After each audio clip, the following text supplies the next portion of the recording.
All right, concept 3, and then I'm going to give you direction on concept 4 that'll require you to go to a different venue. But concept 3, let's discuss the 5 major reasons for English colonization. First, when the problem of external political stability was solved, England started to colonize. Until that time, though, it found it more profitable to raid Spanish treasure ships. Queen Elizabeth commissioned freebooters such as Sir John, or pirates, such as John Hopkins and Sir Francis Drake to carry out this task. So until the late 1500s, England was not strong enough to challenge Spain openly for the products of the New World. After England defeats Spain in the Spain's Armada in 1588, the way was paved for England's first successful colonization project in 1607, or Jamestown. And we'll talk more about that later. So the use of pirates, of raiding Spanish ships, and the defeat of the Spanish Armada, or the Spanish Navy, in 1588 is going to create this momentum for England to begin colonizing. 2. English merchants were not ready to exploit the wealth of the New World until the late 1500s. At this time, there was no establishment of the first permanent colony on the mainland of New England, which was the result of a growing commercial capitalism seeking profits and outlets for its investments.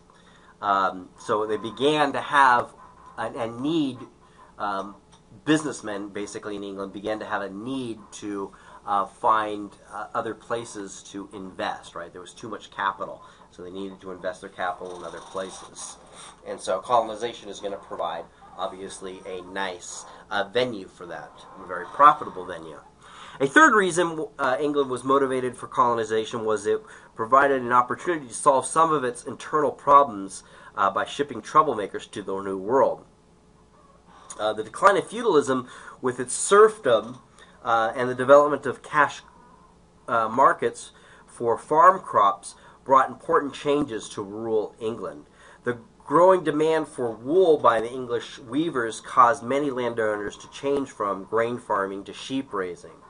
So because of the growing demand for wool, as seen in the nice threads of King Henry here,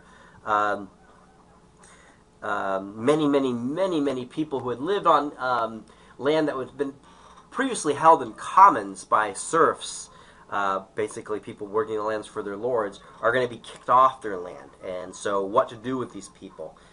These people are flooding these emerging trade areas like England or Manchester, Birmingham. And a lot of these people are just ending up in debtor's prison. So colonization is going to provide a good outlet for these people in way of becoming, indentured servants. And we'll talk more about that in later lectures. The other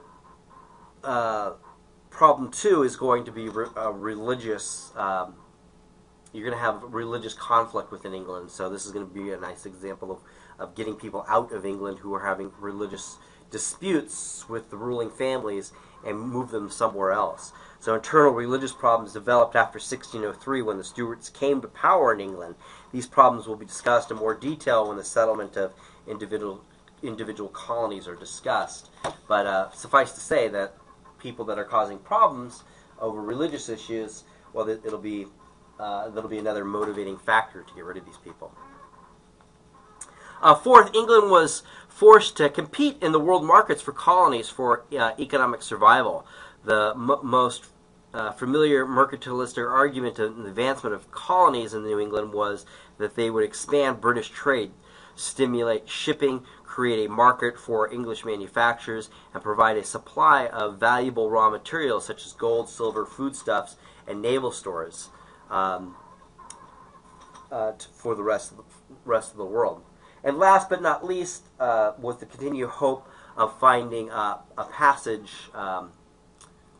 to the Orient, right? So it was thought that, well, if we go west, maybe we can finally find China from there, right? So, but things would turn, the motivation would be there, but things would turn out differently for them. So those are the five major reasons for colonization, motivating England to colonize at this time. Let me bring up the lecture here. All right. So, excellent. Oops, here we go.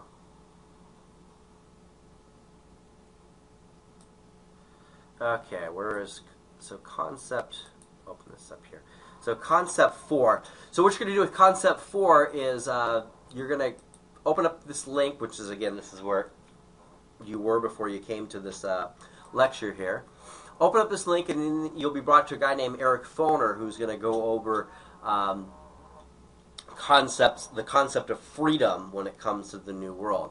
And there are a series of questions that you can answer. Basically, what we're doing here is summarize at least 2, no more than 4 of the questions below asked by Eric Foner by describing his response in your own words, right? So don't just simply copy what Eric Foner does. Summarize what Eric Foner talks about when it comes to at least 2 of these questions. If you want to take on 4, I would suggest doing that. It might help you with future assignments. But I'm going to be looking for at least 2 responses from Eric Foner in your essay. All right. I'll talk to you guys later. That will conclude our first lecture on the Age of Expansion and Conquest. I'll see you at the next lecture. See you in class. Let me know if you have any questions about this essay. You can email me or ask them in class when we're going over this lecture. Talk to you guys later.